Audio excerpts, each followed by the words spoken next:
no es vamos a atacar a Israel de ninguna manera. Es que lo que se está dando allí es una respuesta a un atentado, a un ataque a una sede diplomática. Si en América Latina nos pareció un exabrupto, una ilegalidad, una arbitrariedad lo que pasó en Ecuador con la embajada mexicana, imaginémonos que esa embajada hubiera sido bombardeada y hubieran matado 16 personas adentro, entre ellos cuerpo diplomático. A ver, entonces, ¿qué hubiéramos dicho? ¿Que se trata de un ataque? No, se trata de una cosa de legítima defensa. Es más, yo desafío a cualquier abogado o abogada que demos el debate, ¿qué ilegal hizo Irán? El derecho a la legítima defensa está en el artículo 51 de la Carta. Los objetivos militares fueron objetivos militares de acuerdo a los convenios de Ginebra. El ataque fue un ataque limitado como una respuesta ante la agresión israelí. ¿Qué otra cosa quieren? Primero, no es si hubieran caído los cohetes y los misiles y los drones de Irán sobre civiles israelíes. Es que no cayeron. Es que no, eso es una verdad de apuño. Esto no es una hipótesis de trabajo. Es decir, pudieron Irán haber no quiso que llovido cayeran. misiles en Tel Aviv, pudieron en Haifa, en otra región, en Nazaret. No cayeron. No Y no cayeron. cayeron porque No Irán no quiso que apuntaron a eso. cayeran. No apuntaron a eso. Y demuestra Exacto. otra cosa, y es lo quirúrgico y lo preciso que fue el manejo de las armas por parte de Irán. Eso es cierto. Que si hubiera, pues, a ver, como dicen los holandeses, si mi tío tuviera llantas sería un autobús, pero no tiene llantas. Pero en cambio sí podemos ver la inmensa cantidad de bienes civiles atacados en Gaza y en Palestina, incluyendo Cisjordania y Jerusalén del Este.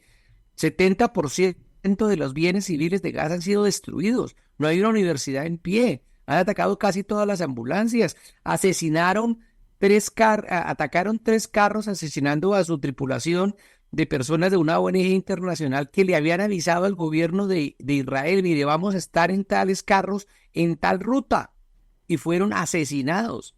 Y ahora venimos a hablar de ciencia ficción, de qué hubiera pasado si, pues hombre, me parece, esa es exactamente, y te agradezco el input que das de la prensa internacional para que veamos cómo se está informando. Segundo, no buscaban destruir Israel. Ese es el cuento que nos ha echado Netanyahu todo el tiempo, de que es que si uno critica a Israel, entonces uno quiere resucitar a Hitler, que si uno critica a Israel es un antisemita, que si uno critica a Israel es que no quiere a los judíos. No, si Irán hubiera querido destruir a Israel, hubiera disparado sobre las bases nucleares de Israel directamente, hubiera disparado sobre ciudades como Tel Aviv. ¿Lo hizo? No lo hizo. ¿De dónde se saca esa retahíla más allá de la paranoia con que nos quieren hacer entender que es Oriente Medio? Déjense en cuenta que los 2 puntos que he hablado sobre análisis de hechos, no de supuestos. Lo otro, todo se lee fuera de contexto. Hay un afán por hacernos creer que Israel era un alma de Dios. Además, no es una democracia, es una teocracia.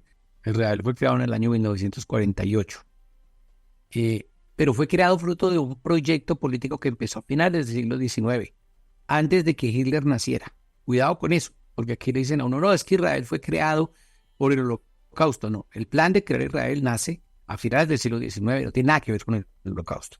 Entonces, en ese orden de ideas, finalmente Reino Unido convence a la ONU en el año 47 de que se divida el territorio.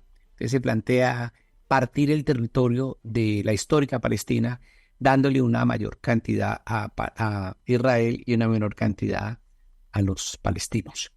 Primer error, y eso fue culpa de la ONU. Pero después la ONU hace una serie de declaraciones, de prohibiciones, por ejemplo, de adquirir tierra por medio de la fuerza, pero no lo impone. La ONU garantiza que Israel, que Jerusalén, la ciudad sagrada, Al-Quds, dicen los árabes, que la ciudad sagrada de Jerusalén tenga un estatuto internacional, pero no lo impone.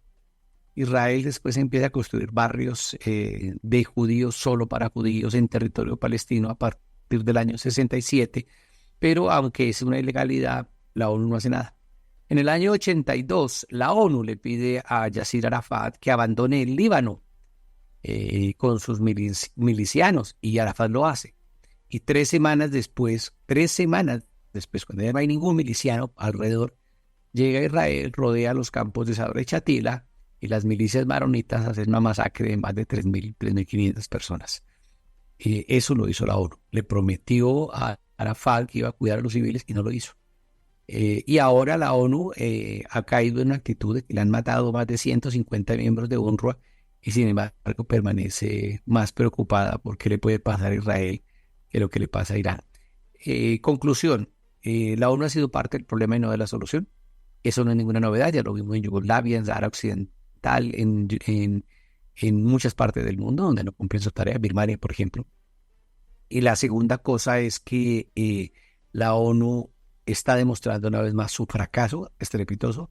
Y lo tercero es que la ONU, de su naturaleza, es una naturaleza imperial, basada en un Consejo de Seguridad que no tiene para nada en cuenta los miembros el resto de miembros de la comunidad internacional. Entonces hay 5 señores o señoras sentados allá, Francia, Inglaterra, Estados Unidos, Rusia y China, que toman las decisiones, que pueden vetar resoluciones y que son profundamente inoperantes. SIS, Sistema de Sintra Unicol. SIS, nuestra alternativa.